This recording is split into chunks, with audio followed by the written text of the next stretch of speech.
Breaking news చూస్తున్నారు. Delhi liquor కేసులో big twist చోటు చేసుకుంది. కవిత సహా 23 మందికి ఢిల్లీ హైకోర్టు నోటీసులు ఇచ్చింది. ఈ మధ్య కవితకు Rouse Avenue court clean chit ఇచ్చింది. అయితే నిందితులకు క్లీన్ చిట్ ఎలా ఇస్తారంటూ సిబిఐ ప్రశ్నించింది. ఢిల్లీ హైకోర్టును సిబిఐ ఆశ్రయించడంతో మళ్లీ కథ మొదలుకొచ్చింది.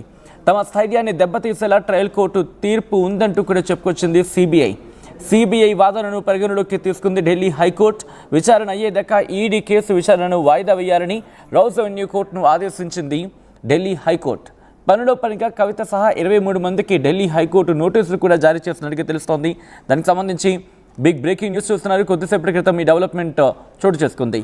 ఢిల్లీ హైకోర్టు ఢిల్లీ లిక్కర్ కేసులో బిగ్ ట్విస్ట్ చోటు చేసుకుంది. కవిత సహా 23 మందికి ఢిల్లీ హైకోర్టు నోటీసులు ఇచ్చింది. ఈ మధ్య కవితకు Rouse Avenue court clean chit ఇచ్చింది. నిందితులకు క్లీన్ చిట్ ఎలా ఇస్తారంటూ సిబిఐ ప్రశ్నించిన సందర్భం ఢిల్లీ హైకోర్టును సిబిఐ ఆశ్రయించడంతో మళ్లీ కథ మొదలుకొచ్చింది. తమ స్థైర్యాన్ని దెబ్బతీసేలా ట్రయల్ కోర్టు తీర్పు ఉందంటూ చెప్పుకొచ్చింది సిబిఐ వాదనను పరిగణలోకి తీసుకుంది ఢిల్లీ హైకోర్టు. విచారణ అయ్యేదాకా ఈడీ కేసు విచారణను వాయిదా వేయాలని రౌజ్ అవెన్యూ కోర్టును ఆదేశించింది ఢిల్లీ హైకోర్టు. పనిలో పనిగా కవిత సహా 23 మందికి ఢిల్లీ హైకోర్టు నోటీసులు ఇచ్చింది. ఇంతకీ ఢిల్లీ హైకోర్టు ఇచ్చిన నోటీసుల్లో ఏమనుంది, దాంతోపాటు ఇక్కడి నుంచి ఎలా ముందుకు వెళ్ళే అవకాశం కనిపిస్తోంది, డీటెయిల్గా మాట్లాడుకుందాం. మా ప్రతినిధి మధు అప్డేట్స్ అందించేందుకు సిద్ధంగా ఉన్నారు. మధు, ఢిల్లీ హైకోర్టు ఇచ్చిన నోటీసులో ఏమనుంది అండ్ ఇక్కడి నుంచి మళ్ళీ కథ మొదలుకు వచ్చింది అనుకోవాలా? ఎగ్జాక్ట్లీ మొన్న నిజంగానే రౌజ్ అవెన్యూ ట్రయల్ కోర్టు ఇచ్చినటువంటి తీర్పు పైన సిబిఐ అభ్యంతరం వ్యక్తం చేసింది.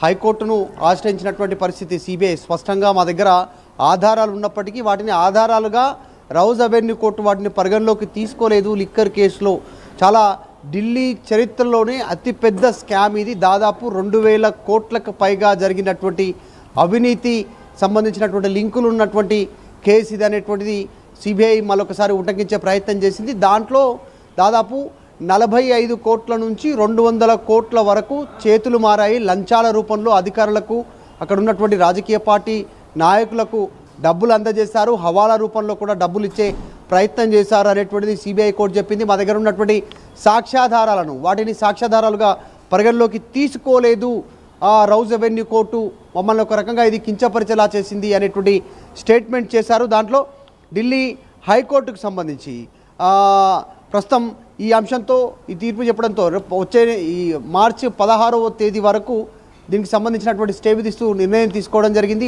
వాయిదా వేస్తూ నిర్ణయం తీసుకోవడం జరిగింది. ఒక రకంగా ఇది తమ స్థైర్యాన్ని దెబ్బతీసేలా ఉంది ట్రయల్ కోర్టు ఇచ్చినటువంటి తీర్పు అంటూ సిబిఐ చెప్పడం అనేటువంటిది చర్చ జరుగుతూ ఉంది. సిబిఐ చాలా సీరియస్గా తీసుకుంది. సుదీర్ఘమైనటువంటి 1000 పేజీలకి సంబంధించినటువంటి ఆధారాలను సమర్పించిన వాటిని కనీసం ఆధారాలుగా గుర్తించడానికి వీలు లేదంటూ ట్రయల్ కోర్టు చేసినటువంటి స్టేట్మెంట్ని సిబిఐ కోర్టు తీవ్రమైనగా తప్పుపడతా ఉంది. దీంట్లో కవిత జాగృతి ప్రెసిడెంట్ కవితతో పాటు విజయ్ నాయర్, తర్వాత బుచ్చిబాబు, కేజ్రీవాల్, సిసోడియా ఇట్లా చాలామందికి సంబంధించినటువంటి లింక్స్ ఉన్నాయి. ఒక రకంగా గోవా ఎన్నికలలో ఈ లిక్కర్ స్కామ్కి సంబంధించినటువంటి ముడుపులను రాజకీయంగా అక్కడ ఎన్నికల్లో ఖర్చుకు పెట్టుకోవడానికి 200 కోట్ల రూపాయలను అక్కడ లంచంగా ఇచ్చారు. తర్వాత హైదరాబాద్ నుంచి కూడా డబ్బులు ఇక్కడ నుంచి పంపించే ప్రయత్నం చేశారు. 45 కోట్లకు పైగా డబ్బులు హవాలా రూపంలో చెల్లించారు. ఇక్కడ వాటికి సంబంధించిన ఆధారాలు ఉన్నాయి. చైన్ లింక్ ఎంత పెద్దగా ఉందంటే ఎగ్జాంపుల్ లంచం ఇవ్వాలనుకున్న వ్యక్తికి నేరుగా ఇవ్వకుండా ఆయనకు డబ్బు చేరడానికి వివిధ మార్గాల్లో 1, 2, 3 మార్గాలను ఎంచుకున్నారు. దాంట్లో డ్రైవర్లు, పిఏలు, పిఆర్ఓలు, తర్వాత ఇతరతకు సంబంధించినటువంటి రిలేషన్ సిబ్బంది వాళ్ళ అకౌంట్ల ద్వారా వాళ్ళకి ట్రాన్స్ఫర్ చేయడం, ఈ రకంగా డబ్బును ఇక్కడ నుంచి డైరెక్ట్గా ఢిల్లీకి డబ్బు ట్రాన్స్ఫర్ చేయకుండా బాంబే తీసుకెళ్లడం, బాంబే నుంచి నెక్స్ట్ ఢిల్లీకి చేరవేయడం, తర్వాత బాంబే తీసుకెళ్లడం, బాంబే నుంచి గోవా ఎన్నికల్లో వాడుకోవడానికి గోవాకు తరలించడం, ఈ రకంగా మొత్తం మనీ లాండరింగ్ జరిగింది. పెద్ద ఎత్తున చైన్ సిస్టమ్ ఉంది. అన్ని ఆధారాలు సమర్పించామనేటువంటిది హైకోర్టుకి సిబిఐ తెలిపినటువంటి పరిస్థితి ఉంది. సో చూడాలి మొత్తం ఇప్పుడు మళ్ళీ 23 మందికి ఢిల్లీ హైకోర్టు నోటీసులు ఇచ్చినటువంటి పరిస్థితి ఉంది. మళ్ళీ మార్చి 16వ తేదీ వరకు దీనికి సంబంధించినటువంటి విషయంలో నిర్ణయం తీసుకోవడంతో కాస్త చర్చ జరుగుతుంది. మొన్నటికి మొన్న క్లీన్ చిట్ వచ్చింది ట్రయల్ కోర్టు నుంచి, ఈ కేసు ఏం లేదు అంతా డొల్లా అని కవిత స్టేట్మెంట్ చేస్తే ఇప్పుడు సిబిఐ హైకోర్టుకి వెళ్ళడం, ఈ రకంగా హైకోర్టు తీర్పునివ్వడం, దీనికి సంబంధించినటువంటి వ్యాఖ్యలు చేయడంతో మళ్ళీ చర్చ మొదటికి వచ్చింది. అసలు ఏం జరుగుతుంది అనేటువంటిది. సిబిఐ, ఈడీ 2 కేసు నమోదు చేసి సుదీర్ఘంగా విచారిస్తున్నాయి. 1000 పేజీలకు సంబంధించినటువంటి ఛార్జ్షీట్ దాఖలు చేశారు. మనం చూసాము సచిన్, కవిత ఈడీ కేసుకు హాజరయ్యే ముందు రౌజ్ అవెన్యూ కోర్టు ముందు ఆమె దాదాపు 6 ఆమె వాడినటువంటి ఫోన్లను సమర్పించారు. కవర్లలో ఆమె పాలిథీన్ కవర్లలో షో చేస్తూ, అక్కడ ఆమె అందరికీ మీడియాకు షో చేస్తూ కనిపించేలాగా తీసుకెళ్లి వాళ్ళకు అప్పచెప్పినటువంటి పరిస్థితి. ఇక్కడ విజయ్ నాయర్, బుచ్చిబాబు వాడినటువంటి ఫోన్ల డేటా, చాట్ హిస్టరీకి సంబంధించినటువంటి అంశాలను కూడా రిట్రీవ్ చేశారు. అవన్నీ కూడా ఆధారాలుగా పరిగణించాలనేటువంటిది సిబిఐ కోర్టు భావిస్తూ ఉంది. ప్రస్తుతం ఈ స్టేట్మెంట్ చేయడంపైనే ప్రస్తుతం చర్చ కొనసాగుతుంది. వాట్సాప్ చాట్ ద్వారా లిక్కర్ పాలసీ పూర్తి స్థాయిలో మార్చే ప్రయత్నం చేశారు.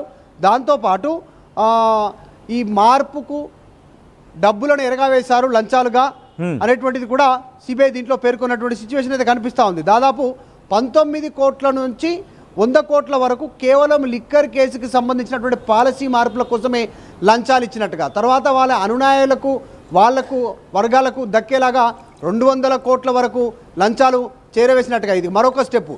తర్వాత మొత్తం దీంట్లో 2000 కోట్లకు పైగా స్కామ్ జరిగింది లిక్కర్ పాలసీకి సంబంధించినటువంటి విషయంలో. సో 1, 2, 3 స్టెప్స్లో జరిగినటువంటి అవినీతికి సంబంధించిన ఆధారాలని ఉన్నాయనేటువంటిది సిబిఐ చెప్తా ఉంది. సో చూడాలి ఏం జరుగుతుందో. హైకోర్టు మళ్ళీ 16వ తారీఖు రోజున దీనిపైన విచారణ చేయనుంది. మార్చి 16న ఢిల్లీ హైకోర్టులో సిబిఐ తరఫున సోలిసిటర్ జనరల్ తుషార్ మెహతా ఈ వాదనలు వినిపించారు స్ట్రాంగ్గా. మళ్ళీ 16వ తారీఖు రోజున కాస్త క్లారిటీ వచ్చే అవకాశం ఉంది ఏం జరగనుందని. అంటే నోటీసులు ఇచ్చిన అంశం ఉంది కాబట్టి మళ్ళీ విచారణకు వెళ్ళే అవకాశం కనిపిస్తోందా, లేకపోతే ఇలా మూవ్ ఆన్ అయ్యే అవకాశం ఉంది? ఇక్కడ కవితకు సంబంధించి లీగల్ ఎక్స్పర్ట్స్ ఏమంటున్నారు? అట్ ద సేమ్ టైం దీని చుట్టూ ఇంకా ఎటువంటి చర్చ జరుగుతోంది? ఎగ్జాక్ట్లీ దాదాపు 5.5 నెలలకు పైగా కవిత జైల్లో ఉన్నారు. అక్కడ ఉన్నటువంటి తిహార్ జైల్లో ఇదే లిక్కర్ కేసులో ఆమె, కాబట్టి మళ్ళీ డైరెక్ట్గా వెళ్ళేటువంటి అవకాశం ఉండకపోవచ్చు. ఇప్పటికే కోర్టు ఈడీ కానీ సిబిఐ కానీ ఇటు రౌజ్ అవెన్యూ కోర్టు మొన్నటి వరకు చేసినటువంటి విచారణలో ఆమె డైరెక్ట్గా ఫిజికల్గా అక్కడ అటెండ్ అవ్వకుండా డిజిటల్గా అంటే జూమ్లో కానీ ఇంకా దానికి సంబంధించినటువంటి లైవ్లో ఆమె అటెండ్ అవుతూ వస్తూ ఉన్నారు. వర్చువల్ అటెండెన్స్ ఇస్తూ ఉన్నారు ఆమె దాంట్లో కోర్టుకు సంబంధించిన దాంట్లో. సో ఈసారి ఇచ్చిన నోటీసులకు లీగల్ ఎక్స్పర్ట్తో మాట్లాడిన తర్వాత ఆమె రిప్లై ఇచ్చేటువంటి అవకాశం ఉంది. కవిత ప్రస్తుతం ఖమ్మం జిల్లాలో ఒక పర్యటన కోసం వెళ్ళారు. అక్కడ ఒక సంబంధించినటువంటి అంశంలో ఆమె తిరిగి హైదరాబాద్ రీచ్ అయిన తర్వాత లీగల్ టీంతో మాట్లాడేటువంటి అవకాశం ఉంది. ఇచ్చినటువంటి హైకోర్టు నోటీస్ పైన కవిత లీగల్గానే రియాక్ట్ అయ్యే సిచ్యువేషన్ కనిపిస్తూ ఉంది. కాబట్టి మరి రిప్లై ఎట్లా ఉంటుంది? ఈమె కవితకు ఒక్కటే కాదు, మొత్తం 23 మందికి నోటీసులు ఇచ్చారు కాబట్టి వాటిపైన ఎట్లా ముందుకు పోయే అవకాశం చూడాలి. కేజ్రీవాల్ కానీ, సిసోడియా కానీ, విజయ్ నాయర్ కానీ, బుచ్చిబాబు కానీ, కవిత వీళ్ళంతా కూడా ఉన్నారు. వీళ్ళంతా రియాక్ట్ అయ్యే అవకాశం అయితే కనిపిస్తూ ఉంది. ఈ కేసు ఇక్కడితో ముగిసిపోయే అంశం ఉండకపోవచ్చు. సిబిఐ సీరియస్ తీసుకుంది, ఈడీ సీరియస్గా తీసుకుంటుంది, ఇంకా కాస్త ప్రొలాంగ్ అయ్యే అవకాశం ఉంటుంది.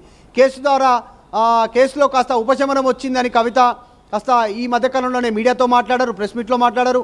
మొక్కు కోసం తిరుపతి వెళ్ళి తిరుపతిలో ఆమె మొక్కు తీర్చుకున్నారు, ఆమెకు అనుకూలంగా వచ్చిందని సెలబ్రేట్ చేసుకున్నారు.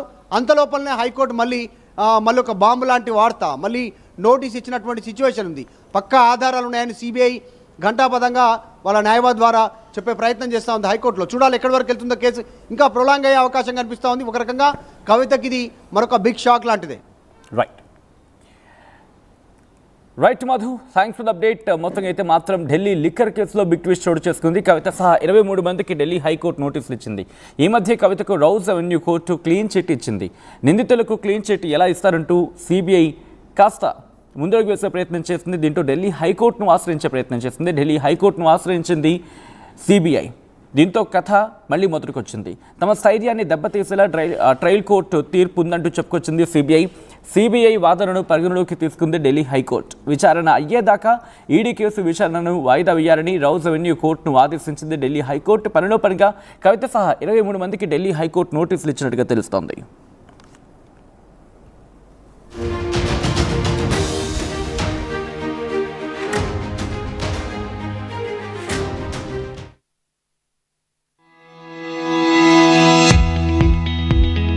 చిన్న చిన్న ఆనందాలు 35 ఏళ్లుగా నా జీవితంలో లేవు. 35 ఏళ్లుగా నేను డైపర్లలో బ్రతికాను. 6 సెంటీమీటర్ల ఫిస్టులా నా మూత్రాశయంలో లీక్ కారణమైంది. ఎవరూ నాకు సహాయం చేయలేకపోయారు. ఏఐఎన్యూలో వైద్యులను కలిసే వరకు. అక్కడ వారు రోబోటిక్ శస్త్రచికిత్సతో నాకు పరిష్కారం ఇచ్చారు. వారు నా ఆత్మవిశ్వాసాన్ని కూడా తిరిగిచ్చారు. Precision care makes it possible. The Center for Robotic Surgery at AINU.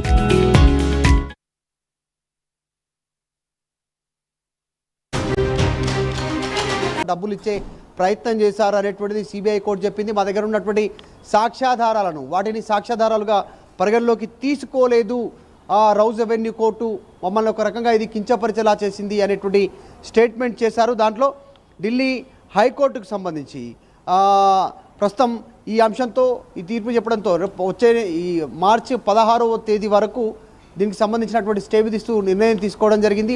వాయిదా వేస్తూ నిర్ణయం తీసుకోవడం జరిగింది. ఒక రకంగా ఇది తమ స్థైర్యాన్ని దెబ్బతీసేలా ఉంది ట్రయల్ కోర్టు ఇచ్చినటువంటి తీర్పు అంటూ సిబిఐ చెప్పడం అనేటువంటిది చర్చ జరుగుతూ ఉంది. సిబిఐ చాలా సీరియస్గా తీసుకుంది.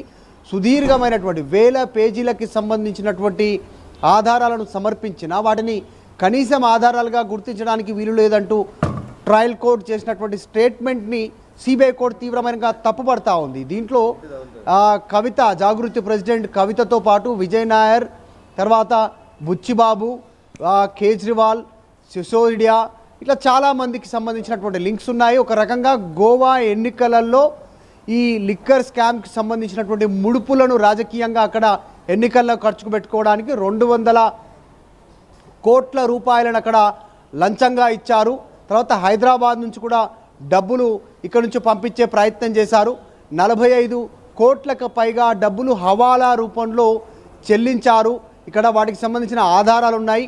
చైన్ లింక్ ఎంత పెద్దగా ఉందంటే ఎగ్జాంపుల్, లంచం ఇవ్వాలనుకున్న వ్యక్తికి నేరుగా ఇవ్వకుండా ఆయనకు డబ్బు చేరడానికి వివిధ మార్గాల్లో 1, 2, 3 మార్గాలను ఎంచుకున్నారు. దాంట్లో డ్రైవర్లు, పిఏలు, పిఆర్ఓలు, తర్వాత ఇతరతకు సంబంధించినటువంటి రిలేషన్ సిబ్బంది వాళ్ళ అకౌంట్ల ద్వారా వాళ్ళకి ట్రాన్స్ఫర్ చేయడం, ఈ రకంగా డబ్బును ఇక్కడ నుంచి డైరెక్ట్గా ఢిల్లీకి డబ్బు ట్రాన్స్ఫర్ చేయకుండా బాంబే తీసుకెళ్లడం, బాంబే నుంచి నెక్స్ట్ ఢిల్లీకి చేరవేయడం, తర్వాత బాంబే తీసుకెళ్లడం, బాంబే నుంచి గోవా ఎన్నికల్లో వాడుకోవడానికి